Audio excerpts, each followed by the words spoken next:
Well, hi, everybody, and welcome to episode 191 today of Level Up.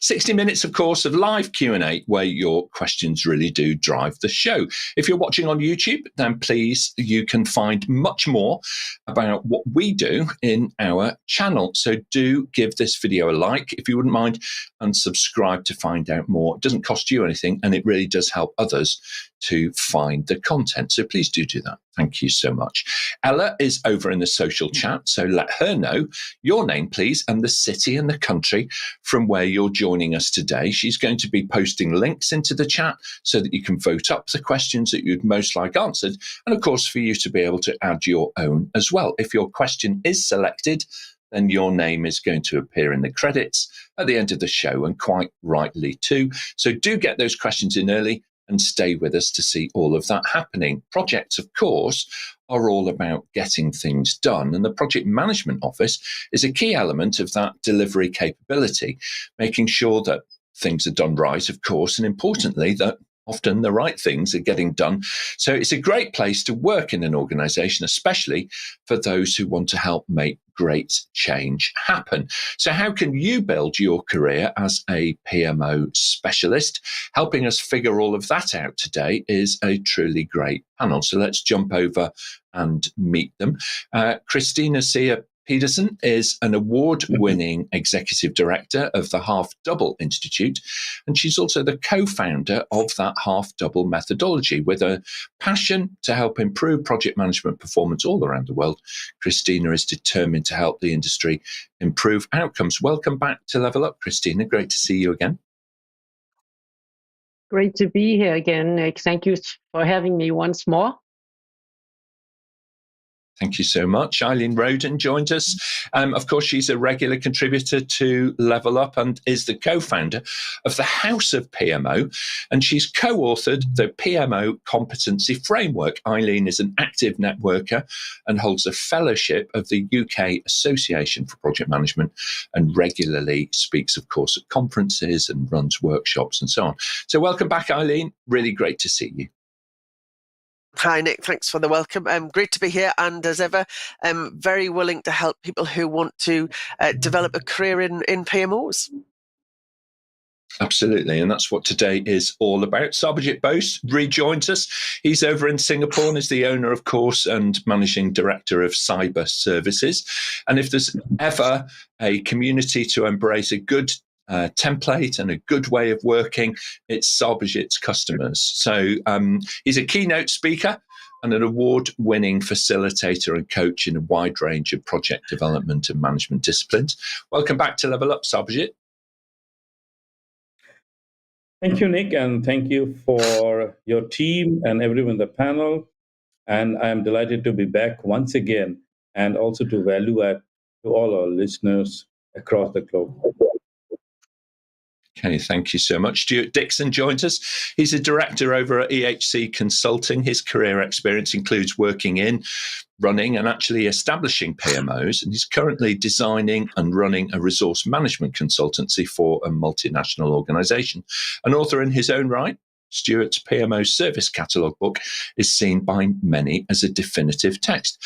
Welcome to Level Up, Stuart. Thank you for having me, and it's good to be here and share my experiences with your audience.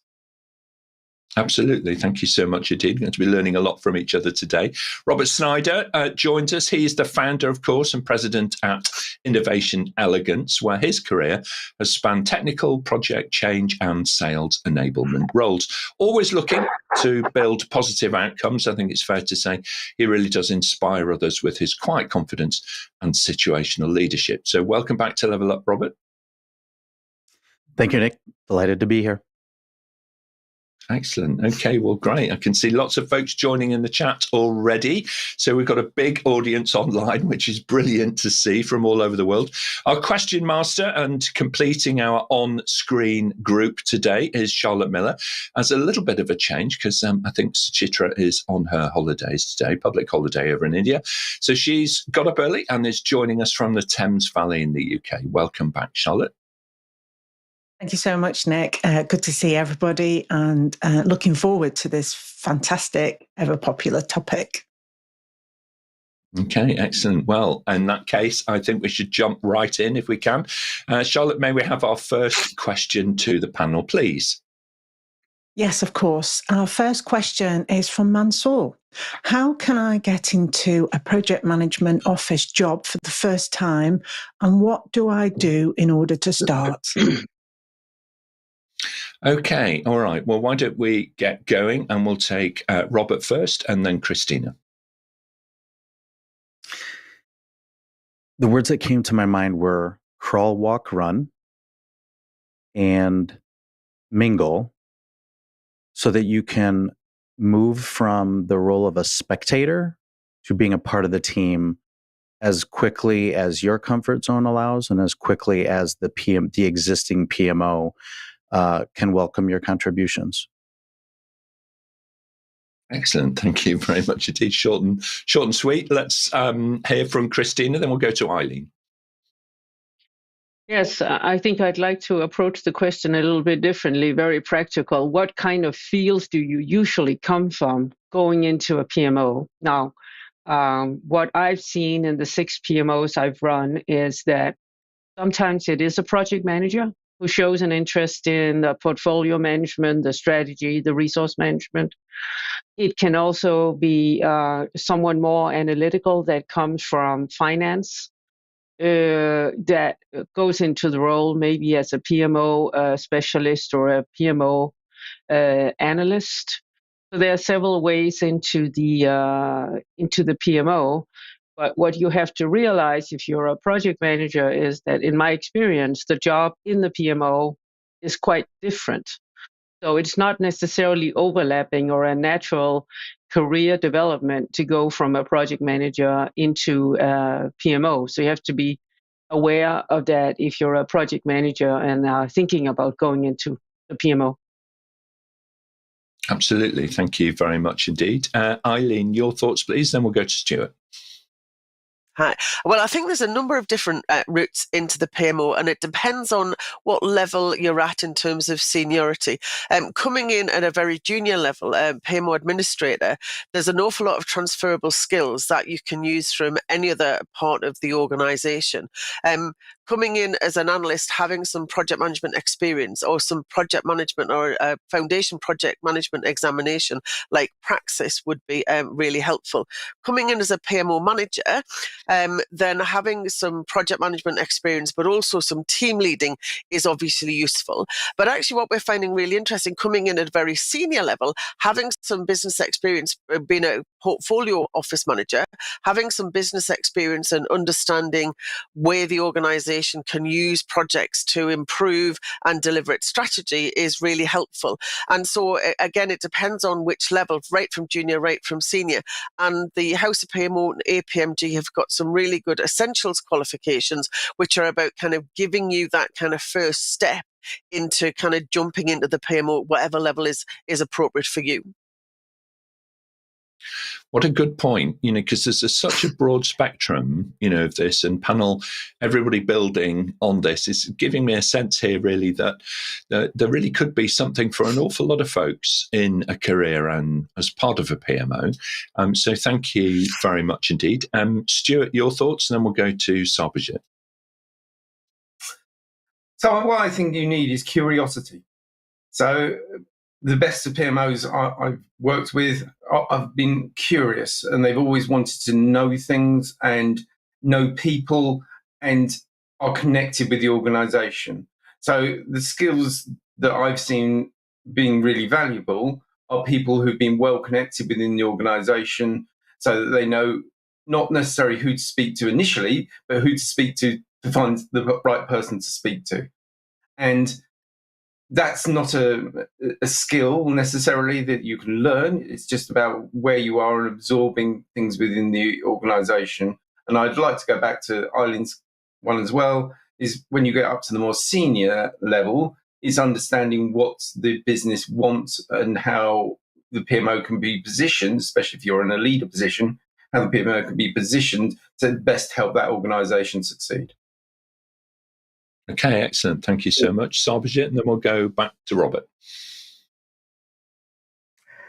Right. Well, what I was supposed to say has been spoken by most of us here, but I would like to let you know that, Mansoor, every one of us is a project manager, and even at home, we are a PMO. We always need to plan our resources. We always need to see how much we have and work, and we want to do better. So, in an organization today's date, every organization almost is a projectized organization and not the old style one. So there are a lot of opportunities, and perhaps in your organization, look for them, grab them, and prepare yourself before they come by, and then you excel on that, whatever role you get, and then you proceed from there. Thank you very much indeed. Thanks, Sarbojit. There's a little bit of this in everybody, and I love that quote. So I'm going to remember that. Thank you so much. Robert, your thoughts?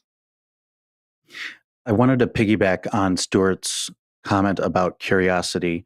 What came to my mind is I think it's valuable to, when you're scoping out a PMO role, demonstrate your affinity and your passion for work that's at a different altitude. I think many PMO specialists can come from a single project role, and if they want to tiptoe or rush into a cross project role, I think Stuart's point about curiosity, passion, and appreciation for cross project discipline is a really great point. Just again, piggybacking off curiosity. Yeah, and I love that. I love that. It's so good today, panel. Thank you. So we've got two great quotes already. So seek out work at a different altitude. That's a lovely metaphor, I think, because you're right. As an individual contributor, we're working at one kind of altitude, if you like. And then when we're starting to think about work that's happening around us, the wind may be blowing slightly differently, okay, depending on the altitude that you're in.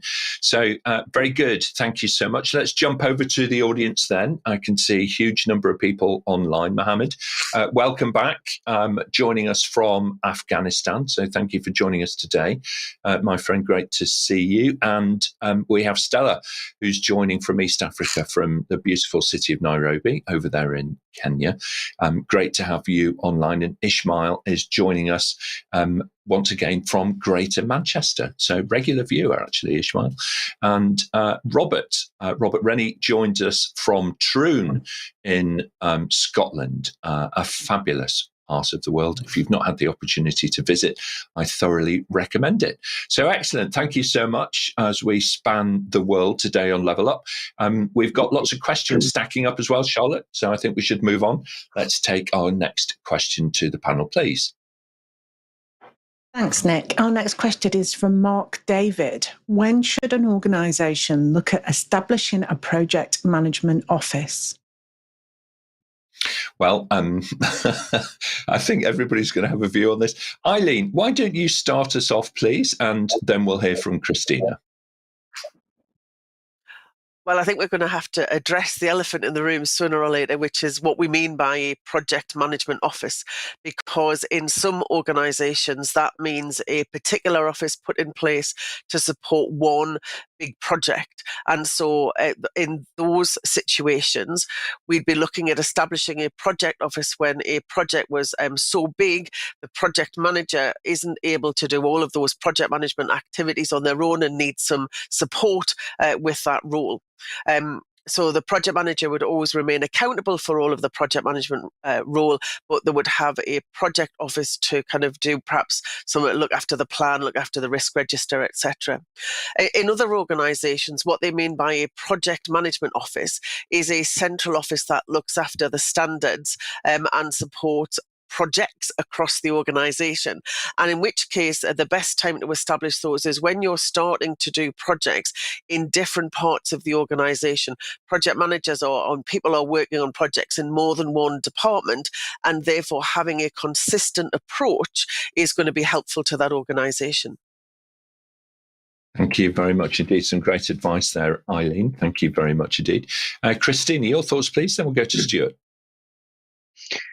Yes, thank you, Eileen, for clearing that up. I think it was necessary to talk about the different types of project management offices, and be aware some people might call it a program management office, and it is still a project management office. So you can't really know by the name that the organization give it. You have to analyze what that office does. And what I want to address is what Eileen calls sort of more of an enterprise-wide project management office. So not for a single project. And I would agree with Eileen. It's about when you have enough cross-departmental complexity that you need to somehow get an overview of the portfolio, when you need to get an overview of resources that can be allocated to several projects at the same time, and you can't sort of count it on two hands. That's when a project management office could become necessary. And I always say when I start project management offices, it's about doing the right projects and doing them right.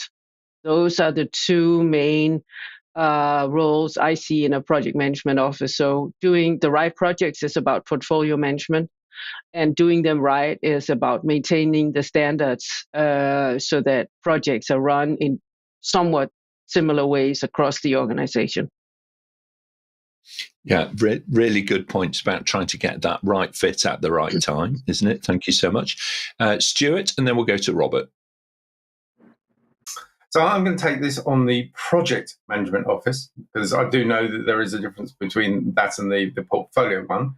So if you want a project management office, and I'm going to include program in this, so to support a single venture, and I know a program is a series of projects to deliver a specific goal, I would suggest that an organization would look to do that when it is well known that this is going to be a significant investment for the organization. So if you're talking 20% of the budget on projects, then you would need some support from a project management office in order to make sure that things are done correctly, like your risks, your issues, your changes, and the general governance, probably the finances as well, depending on whether your organization does finances, because some do and some don't. So I would suggest it's when you've got a significant investment. If you've got 300 projects running and each one of them takes 5 weeks, you don't need a PMO. Okay, all right. Thank you very much indeed. There's some strong guidance there. Robert, your thoughts? I'm going to focus on the word when, and the word that came to my mind is tipping point. So at some point as an organization grows, you might start to hear phrases like, the right hand doesn't know what the left hand is doing. Or there might be a sentiment of, we are reinventing the wheel. So I believe a PMO is worth establishing when decentralized work, the light bulb goes on to say, we could really centralize this to reduce costs. So as the size of the organization grows, as the scale and the quantity of projects grows, then you hit that tipping point to justify specialization and centralization of the PMO work. Tipping point is so important, and recognizing those symptoms of when your organization is starting to struggle. Okay, and ideally recognizing the symptoms before they happen and having a view as to how it might actually help. So there's I would suggest it's never too early, all right, to consider, establishing these. And the right thing to do is actually build up your understanding and your knowledge so that you can help colleagues out and add more value in less of the time. All right, very good. Thank you very much indeed. Now, if you're in the audience, and I can see we've got a huge audience online today, let us know what your thoughts are actually about the questions themselves. If you've got answers to share, then we're all here to learn. So just type those into the chat. And of course, put your question in directly to the panel. Ella will pick it up and she'll transfer it into the question platform for the panel to be able to see. Charlotte, on that note, let's move on, please, and we'll take our next question to the panel. Thanks, Nick. We've got a live question that's coming from one of our audience viewers, Robert Rennie. I think he's from Troon. Robert asks, how can we get more folks into project management roles? Is there a high demand? All right. Well, there's certainly strong demand for great people. Sarbojit, you work with a lot of organizations. Are they still struggling to, build that competency baseline, if you like, more people understanding project management in the right way? Yeah, I mean, there are two parts of the story. One is there could be a high expectation that the project manager does it all and owns everything end to end. And there are something where project manager is supposed to be just an subject matter expert who just comes in, does some work, and then goes back. Now, I would say the actual ideal project manager should be somewhere in between. Should not be too technical, must understand the background, but also must understand the business, because that is why we need someone to manage the project. And the project is to deliver value to our customers. So, yeah, many companies do struggle to get a right person in, but because the right person has to have some characteristics, some qualities which doesn't come so easily, and especially the people characteristics which are soft skills, which you cannot just train someone to get into. You can be a project manager trained, or you may be trained in finance, or you may be trained in other methodologies, but have this. So the people skill is a very key thing. However, you can also get those skills, build up over years. And today, I will believe in every organization there is some place to build those up. And if people are or have their eyes and ears open, then of course they will be able to find those opportunities to make it better for them. Thank you so much, Sarbojit. Thank you. I think that you're right. You're looking for people with different skill sets. Great project managers. They're not all the same at all. They're very different personalities, very different characters, come from very different backgrounds. So if you have that mix and the excitement and the desire, I think then there's an opportunity for you. Eileen, what are your thoughts on helping more people get into project management roles? So it's really interesting because we're talking about PMO today, and as to whether, Robert's talking about people coming into kind of project management roles per se, or being a project manager or being a PMO. And I think there are always, I think we're very fortunate now in that all organizations have projects. They're from very small projects to large, complex beasts that the organizations take on. So I think there is an opportunity in whatever industry you work in to get some experience of running projects and just the joy of being involved in the project management community. And I think then there's some interesting choices as to whether you want to go into project management and run projects, or whether you want to go into PMO and actually kind of work in the infrastructure and the ecosystem within projects within which the project managers work for their organization. And I think the beauty is that whatever part of the organization we come from, there are significant transferable skills that we can bring into projects, and the PMO competence framework will allow you to do an assessment in terms of kind of what you've already got can get you into that part of the industry. Yeah, absolutely right. And don't forget volunteering in that mix as well. Put yourself forward within your organization, and say, look, I want to talk to other people, how you're doing this. I'd really be interested in doing this, and see what you can do, even if it's just a secondment for a period of time. Robert, final thoughts on this one, then we're going to move on. If I read between the lines of Robert's question, I hear the word unattractive, as if PMO roles might be unattractive to some people. I think there's value in giving transparency to the why. What is the value of a PMO to make employees' lives simpler, more clear, more visible? And I believe there's a certain glamour to PMO roles. So again, if I'm interpreting his question correctly about this tinge of unattractiveness, promote the glamour, and be transparent about the why, because it is a form of servant leadership that when done well, it really makes employees' lives easier and more enjoyable.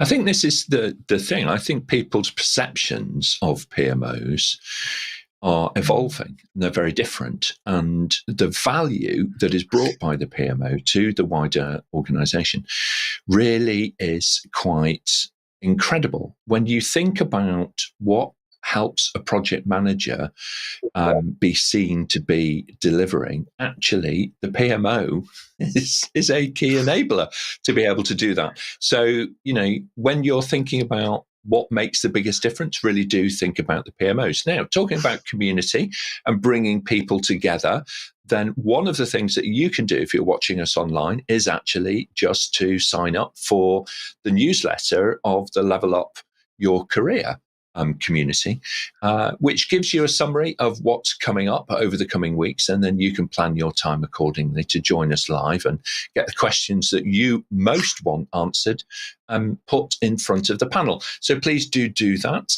Charlotte, I know that we've got lots of questions coming in now from our team online, our producers online. So let's take our next question, please. Very much. Next question is from Lumka. Why does resource management remain a challenge for a PMO? Project management office. For example, inconsistent resource allocations, unrealistic schedules, and budgets. Okay, very good. Stuart, why don't you start us off? Then we'll hear from Sarbojit. It's very simple. The devil is in the detail. So at the highest level, it's quite simple. You have some roles, you want them filled, you want a long-time forecast for the next 3 years, and then you go down and you have to dive into the detail, and the detail is inconsistent, as is mentioned there, and people don't, as a project manager, ask any project manager and they will tell you, I can't tell you what's happening 3 weeks hence, so therefore, why are you asking me for a 3-year schedule? So you have to have the detail in there, but what you want as a boss is you want a summary level, how many people do I need for the next 3 years? And there's that inconsistency between the detail and the summary. Thank you very much indeed. Great advice there. Sarbojit, your thoughts, then we'll hear from Christina. Thank you. I would like to take Stuart's words a little further. Now, one thing is, it's always up to the customer to talk about what is their need, the timeline they're looking at, the budget that they are trying to look at, and all those things. Even the customers are not always very certain. And because the market also are volatile, the things are changing, we know that today, 6 months is a strategic timeline, which used to be 3 years, 5 years back. So in the last 5 years, the strategic timeline has come down from 5 to only 6 months. And beyond 6 months, no organization want to plan to achieve their objective and their vision. Sorry for that. And then if they do not know, of course, the customers who are going to serve them, or internal, external, whatever, be the PMO or anything, they also don't have the clarity that how much of resource will be required, at what time and how. So this is kind of a domino effect that happens. And as well, there are some time issues within the organization. If the organization is not properly projectized, if they don't have a means to record all the project and do have an appropriate tool to try to find out how many resources they have and what are the skill set and where they can be used, or what could be the budget that could be allotted, that there will be no unity in there. And such things will always be a challenge for the PMO. But I don't know whether PMO can be blamed for it or not. Thank you. Well, I think sometimes the reaction of stakeholders is to imply blame all right, rather than necessarily to seek the understanding of what are the assumptions, what is the premise upon which the resource plan is actually being run. And, there it's a different thing. So I would hope that in the maturing organizations, it's not so much about blame these days. It's more about trying to identify the underlying issues that are contributing to either the choke points or alternatively the oversupply. It's very rare that I have a project manager saying, I've got so many people and not enough for them to do. That's very, very rare, isn't it? Okay, let's move on if we can. Christina, your thoughts, please, and then we'll go to Robert. Yes, I agree with my fellow panelists or what has been said. And there's a very simple answer to Lumka's question, why does resource management remain a challenge? Because it's bloody hard. That's the simple answer. And it's not just resource management in the PMO, it's resource management in the individual project. So it accumulates up into the PMO. And projects are always going to be pushed for budget. Of course, the stakeholders want as much value in the shortest possible time with the fewest resources. And I think what the PMO can is provide a bridge to at least give some transparency and, of course, help the projects with their resource planning on an overall level. But resource management is a major challenge. So it's just really hard to get right. Thank you so much indeed. It is very, very tricky indeed, and of course relies on an open and honest projection. And human beings aren't really that great at projections, are we? We're used to looking in the rearview mirror to try and figure out what's in front of us. And as the sticker has always told us, the object in the mirror may be closer than you think. So let's hear from Robert, your thoughts, and then we'll go to Stuart.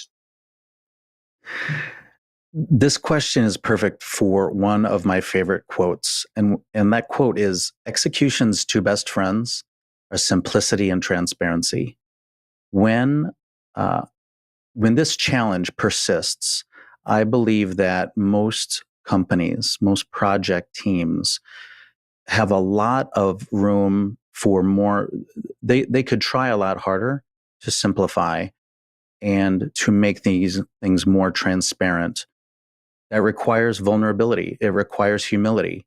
Those are not easy, but unless you are fiercely striving for simplicity and transparency, resource management and other exercises are going to remain a challenge.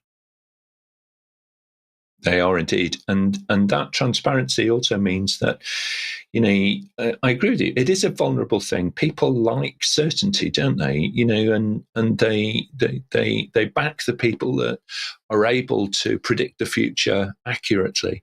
But the reality is that we have a confidence factor around any future prediction of resource requirement. And much of that is going to flex depending on a whole variety of variables, which are often not directly in control within the project. They are influenced by the project, but they're not necessarily directly in control of the project. Stuart, final thoughts on this? I'm going to offer a completely different view here. I'm going to introduce a term called SPODs, single point of dependency. So in any organization, there are about 5 or 10 people who are the most important people in your organization. Without them, the company does not function. What you need to do is you don't need to control everybody within your organization, whatever that organization is. You need to control those 10 people and what they are doing, because they are the most 10 important people in your organization. So don't resource manage everybody with the budgets and the schedules and everything. Just work on what those 10 people are doing and make sure they're doing the right things for your organization. It's a radical view, I know, but sometimes I like to be radical. Yeah, well, I think being radical is being at the heart of the matter. And you're right, I think, to prioritize those critical resources, the critical path to resource, if you like, that is going to most impact the progression of the project. So from that perspective, makes absolute sense to me. Thank you very much indeed, panel. And what a great question. Really got us into thinking about that linkage between the project itself and the theoretical plan and the reality of you need people, you need resources, you need rooms, capability, equipment, tech, servers, cloud, storage, and all of those other resources that are required, into a project to arrive on time and in a proper fashion. Daniel is joining us from Maiduguri in northeast Nigeria. Welcome, Daniel. Great to have you online today. Looking forward to your contribution in the chat. And Junior joins us as well from the Dominican Republic of the Congo. Democratic Republic of the Congo. I do apologise, Junior. Bina joins us. She's joining us from Bradford here in the UK, in the northeast of England. So thank you very much for joining. And at the other end of the UK is Gwen Benson, who is here in Surrey, of course, quite close to London and our capital city. So thank you very much, everybody who is online. It's great to see some of the commentary in the chat. We've got a few questions which are slightly off topic. So with your patience, social team, we're going to be working through those for you and see what we can do. But meanwhile, on the subject of developing your career within the PMO, it would be really great for us to take the next question, Charlotte, for the panel. Thanks, Nick. One of the questions I was going to ask has already been answered in the last question, so I'm going to change a little bit and ask for Andy's question, who asks, are there any senior level PMO roles? Oh, well, there absolutely are, Andy. And I think this is a great question to ask, because the thing is, people don't want to be typecast, do they? So they want to have a career beyond just an entry point. Eileen, you've been growing and developing people, competency and capability in project management office roles for many years. What are your thoughts about that career progression? Well, I think what's been really interesting is that when I started off in PMO several years ago now, the interesting was most people went in the PMO, so when they developed, they kind of came out and were a project manager or a program manager. I think that's definitely reversed, and we have people like myself and like Stuart who use the PMO as, kind of support their whole life career, and they're all kind of incremental roles within the PMO. But what's really interesting with the increasing commonality of having somebody called a PMO director, we're actually seeing people who have an operational role for a lot of their career and coming in to that very kind of senior PMO director role. Now, that PMO director role doesn't have to necessarily be a project or program specialist, but what they do need to do is understand the contribution projects make to the delivery of strategy. And the role of the PMO director is there to look at how best can the organization use project management to sit alongside business as usual activity to really kind of drive the organization's strategy forward. So a very senior level role reporting into the board and advising the board on how best to look after their portfolio of change. Thank you very much indeed. Some great advice there. Thank you, Eileen. Christina, your thoughts? And then we're going to go to Stuart. I agree with exactly what Eileen said. And of course, what is your definition of a senior role? How senior? But yes, of course, there are senior PMO roles. If the PMO is taken seriously in an organization, you can grow it almost unlimited. I'm a good example of that you started off as head of PMO, then the PMO grew, then you became a director of PMO, then you went into a more strategic role. So, for instance, a VP of project management is also common, and they may have the PMO, but also be the manager of the most senior project managers. And once you get into that role, you get very, very close to the strategy level and what goes on with the CEO and the board. And what I've experienced personally is after the VP of project management, I was appointed chief of staff, which is probably like second in command of any large company. And I think the PMO is perfectly suited to actually really give your career a boost, because you get so close to the strategic levels of running the company. So I would certainly recommend that to anyone who has the talent and the wherewithal to grab that chance. Okay, thank you very much indeed. Thanks, Christina. Stuart, your thoughts, then we'll go to Robert. So I'd like to reflect on what Christina has said. It's when you move up to the senior levels, you stop having the PMO title and you become more involved in the strategy and the direction of the company. And what the PMO can offer is they actually know everybody in the company, or a good PMO will do. So therefore, they've got that wide experience. What does the company want to do? What does it need to deliver? And therefore, that they can help. So the senior roles are definitely there, and it's about grabbing those opportunities when they come. Okay, thank you very much indeed. And Robert, final thoughts on this one? I think this question is worth going directly to the C-suite and understanding what C-suite roles are closest to a senior level PMO role. 10 or 20 years ago, we might have used the term chief information officer, and more recently I've heard chief technology officer. At my recent employer, there was a newly formed role title, chief transformation officer.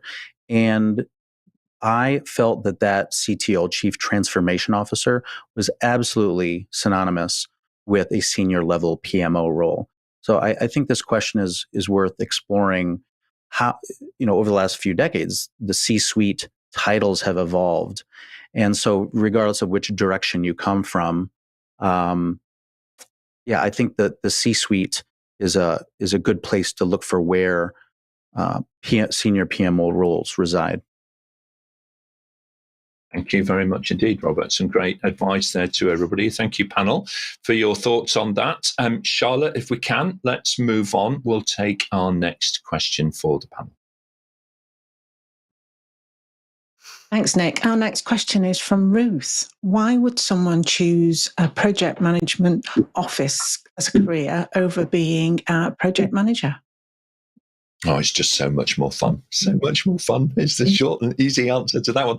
Sarbojit, why don't you start us off? And then actually we're going to jump across to Robert next, actually. Yeah. Right. Well, the project managers are there to manage projects and to deliver value to the customer. Now, that is delivering of value is standard across the organization and everywhere. But what is important today is that to transform the organization to a different structure and to do it digitally. Now, PMO has one big role in it, and that's what was just spoken by my good friend just now in the previous question, that PMO is synonymous to transformation. So it is, and it is an upcoming and happening role and a function area to work with, and it's also fun and challenging. So Ruth, if I guess that you are someone who likes to have challenge, who wants to work hard and wants to show results and excel in career, so I would think PMO should be the choice over just becoming just a project manager. Okay, thank you so much indeed. Robert, your thoughts, please, then we'll go to Stuart. At the risk of being a little provocative with this answer, in a word, frustration. I believe that someone who's working in individual projects that sees too much reinventing of the wheel and is inspired and motivated and passionate to keep costs down and minimize reinventing the wheel, I believe that's a reason to pursue PMO roles, PMO jobs, PMO careers, as opposed to being siloed within individual projects. Okay, thank you very much indeed. It's a really great point about your perspective and where you're going to feel most comfortable. Stuart, your thoughts, then we'll hear from Eileen. For me, the word is variety. So within a PMO, there are lots of different things you can do, and you can still call yourself a PMO person. You can specialize in something, or you can be a bit more generalist. The other thing I've always said is being a project manager is a bit like being a racehorse with the blinkers on. So you go down, you're there for the deadline, you need to be there at the end of the race. Whereas the PMO are the kind of people who would walk and talk to everybody. They'll get to the end, don't you worry, but they'll have also met half the people on the race course before they got to the end. So you can get to do the socialising bit, you see everybody in the organisation. There aren't many jobs where you can speak to the receptionist and the CEO. And PMO gives you that ability to speak to everybody at all levels in the organisation. So variety. Thank you so much. Eileen, final thoughts on this? I definitely agree with Stuart in terms of the variety of people you get to interact with on a day-to-day basis with your role. But I think the interesting bit for me, and where I certainly get my kick, is where actually you can really make a difference across the whole organisation. So great from a project manager's perspective, you can really do a delivery in a targeted area. You can make a difference to the organisation. Where I get my kick for being in PMO is just because I can make the whole organisation just work easier. So definitely kind of oiling the wheels of the people who are working in and around projects. So that's not just the project managers, that's people who are working on the project teams, that's the kind of the business as usual people who are receiving those projects. And just that kind of helping the world be an easier place for people to work is what gives me my kick. All right, excellent. There you go. A little bit of insight into each of us there and what makes us tick and where we get our greatest benefit, if you like, from the roles that we do at work. Excellent. Thank you very much indeed, panel. Let's move on. We've got time, I think, for one or two more questions, Charlotte, but we might need to hurry. Thanks, Nick. We have got a live question from Assumpta. How do I migrate from a technical background to a mental health background and have my previous experience still count? Will I become a PMO or a PMP? Okay, well, it's a great question, Assumpta, because we get a lot of folks thinking about changing careers. They've worked in one discipline and they want to move into another one. With your patience, I think what we're going to do is we're going to come back to you more one-to-one on this specific question. However, there's a related thought in my mind, which is how important is it within a PMO to recognize and value and deliver mental health and well-being services out to project teams. What are our thoughts on that, please, panel? Does the PMO become the hub for, providing that kind of service, providing that kind of support? Eileen, your thoughts, and then Christina. Okay, because, going back to kind of what we've already talked about, the PMO mixes with an awful lot of people across the whole organisation. We often find that the PMO can recognise where certain people are under an amount of stress and therefore need some mental health support. And we know a lot of PMOs where the PMO have mental health first aiders and it becomes part of their role around the organisation. So it wouldn't be the first time that happened, and we can definitely kind of give you some contacts if you want some support in doing that. Okay, thank you very much indeed. Christina, your thoughts, and then we'll go to Robert. Yes, I agree very much. And I always try to say that the PMO has a very delicate balance between support and control. Yes, the PMO is there in some element to control the status of the project, the resources, but it can never get in the way of the support. So if the project management office is regarded mostly as control, they will not gain the trust of the project managers where they will come to the PMO when their project is in trouble. So therefore, being a mental health support, always being there to help, to cheer on, to be an advocate for the project managers is a prerequisite for being a good PMO. If I had to choose between support and control, I'd always choose support, because that is the prerequisite to be able to get a clear picture of the status of the project. If you are in too much focus on control, you get what I call watermelon projects. I don't know if any on the panel have heard of those. They are red on the inside, but green on the outside. And that is the PMO's worst nightmare, is not getting accurate status from the projects. Absolutely. When you're doing your red, amber, green reporting, things can look good. But when you dig under the surface, actually, they're not as good as you might imagine. Robert, final thoughts, and then we'll move on. I think that PMOs can be instrumental to reducing and combating VUCA. And what kind of event panel would we be without mentioning that acronym VUCA, right? For those in the audience not familiar with VUCA, it stands for volatility, uncertainty, complexity, and ambiguity.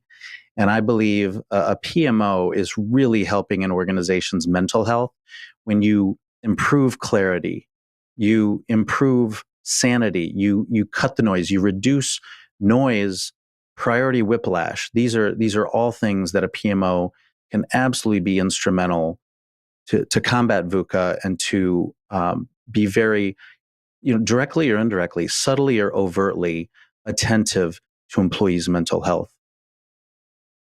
Absolutely. Thank you very much indeed. And Assumpta, thank you for raising it, because, it does sound to me like, you have an aptitude for and an interest in kind of whole mental health area. And if you're working in a technical role at the moment, you feel that you could add value to your project management office because of that empathy, then that's a really great place to go. All right, excellent. So thank you for raising it. And also, I think, to the panel's point and Christina's commentary around support over control being the thing, if you have this sixth sense almost that you can develop where it's more a feeling than based on evidence, around the health of a project or the stress level of a project team, then actually your radar may well be tuning in where other people may not be. So don't ignore those feelings. Always share them with other people. Very good. Excellent. Thank you very much indeed, panel. Charlotte, let's take our final question for today. Thanks, Nick. Our last question is from Ron Julian. Are there any specific qualification for PMO roles? Well, there are plenty, I think, out there to choose from when you're thinking about converting, your aptitude into evidence to be able to share with colleagues within your organization or as part of your application, to other organizations for certain roles. It's definitely worthwhile considering taking some structured learning and getting yourself some evidence that you both understand and can practice in that particular discipline. Eileen, your thoughts on this, and then we'll go to Robert. Well, I think I'd be doing APMG and the House of PMO disservice if I didn't highlight the qualifications that came out last year based on the PMO competency framework. So recognizing 4 different levels of roles: the administrator, the analyst, the manager, and the director. APMG have got 4 certifications aimed at people who are wanting to move into those roles, called the House of PMO Essentials for the roles. So there is a qualification that's not necessarily talking about a PMO and what the PMO does, but actually what you need to be able to work actively at any one of those 4 roles in an organization. Thank you very much indeed. And Robert, final thoughts? While I can piggyback off Eileen's comment, I am a huge consumer of the House of PMO, and religiously every month I'm attending their Hot House event. So if anyone is not exposed to that event, I really encourage you to check out House of PMO and the monthly meeting Hot House. It's fun and just incredibly enjoyable. Back on the question, what came to my mind as a qualification. If you're involved in a project, you are more apt to have heads down work. And I believe that in a PMO, it is much more heads up work. So I think that's just a valuable paradigm so it's less of a formal qualification or certification. It's, do you have a preference to help the organization in a heads down manner or a heads up manner? And PMO roles, in my experience, tend to be more heads up in nature. Excellent. Thank you very much indeed. Well, what a great question to finish off what has been a fantastic event today, talking all about project management offices, the roles, responsibilities, growth that they have available to them. So let's get some feedback from the panel on today's event. We'll walk round in order. So Christine, we'll come to you first and then Robert next. Yes, I want to thank my fellow panelists for very insightful answers. I think we got around many questions that attack the PMO, both from a top-down and bottom-up perspective. So I have learned something today as well. So thank you to everybody who participated. It's certainly true, isn't it? Level Up is a fantastic experience for all of us to learn from each other. So thank you, Christina. Thank you for your contribution today. It's been really excellent. Robert, your thoughts on today's event, then we'll go to Stuart. I'd encourage the audience to consider their appetite and their passion for the altitude of work that they want to do. Project specific is heads down, is a lot of heads down work, and PMO work is a lot of heads up work. So early in a career, we might be encouraged to think big picture, and PMO roles really help formalize those skills to think and act and contribute big picture. Thank you very much indeed. It's such a privilege, isn't it, to have that high altitude view across the organisation, and working in the PMO certainly gives you that privileged position. Stuart, your thoughts on today, please, and then we'll hear from Eileen. So I agree. I've learned as much from answering the questions as the other panelists listening to them. The one advice I would give to any PMO, prospective PMO, is go and join some volunteer groups. It's all been already mentioned about the House of PMO and their hot house at the end of each month, but there are other ones out there.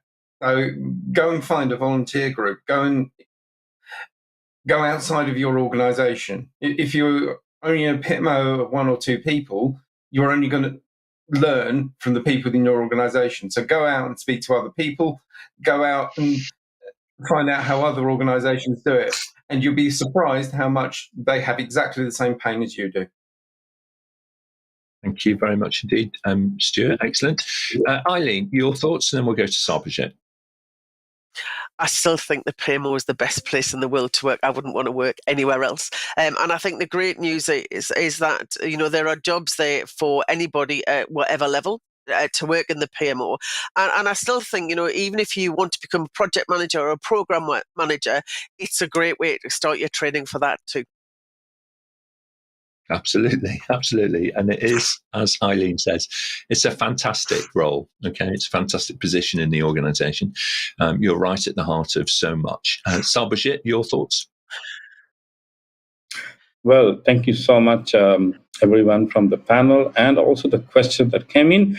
Well, if even if PMO is not my strength area, but then we have all worked. And now, at the end of my career, I learned that PMO is the best place to work. So I think I'm going to start all over again. Okay, well, I'm glad that we've excited you to have a look and explore some new career opportunities, Sarbojit. But thank you for doing what you do. You help so many people, so many countries. We really appreciate it. Charlotte, your reflections on today. Thanks, Nick. Thank you to, as I say in the chat, thank you to our viewers. We can't produce these amazing shows with such brilliant content without the viewers submitting their questions, and to our brilliant panelists who give up their time and their knowledge to produce such fantastic shows. So thank you so much to all of our panel, and to you and Nigel, Nick. All right. Okay. Well, thank you very much indeed. On behalf of our producers online panel, thank you so much for all of your time today and your answers and so on. And to everybody in the audience, as Charlotte mentioned, you are the producers of the show. It's your questions that drive the entire conversation. Now, over on our website, you may, of course, search for answers to more than 2,000 previously answered questions. It's absolutely free, and it connects you with more than 250 experts from around the world now. Isn't that incredible? Don't forget that you may also listen to the audio versions of every show on your preferred podcast platform. Just search for APMG International and then level up your career. Coming up this Friday on the 6th of October, we're going to be exploring how to break into modern service management, and a quick shout out actually to those people who are involved in the PRM Connect event, which is running actually from the 8th to the 11th of October over on the west coast of the US in Portland up in Oregon. Monday the 9th, back here, we're exploring how to deliver double the value in half of the time on projects. It's a must-watch episode for everybody who's involved in projects and programs. So do make a note of that. Monday the 9th, same time, 8 a.m. UK. Please put that in your calendar. And if you want a personal summary, of course, of what's coming up so that you can schedule in your own time to join us, then just ask to register and we'll send you that personal summary on a weekly basis. Thanks very much, everybody. We'll see you next time. Thank you.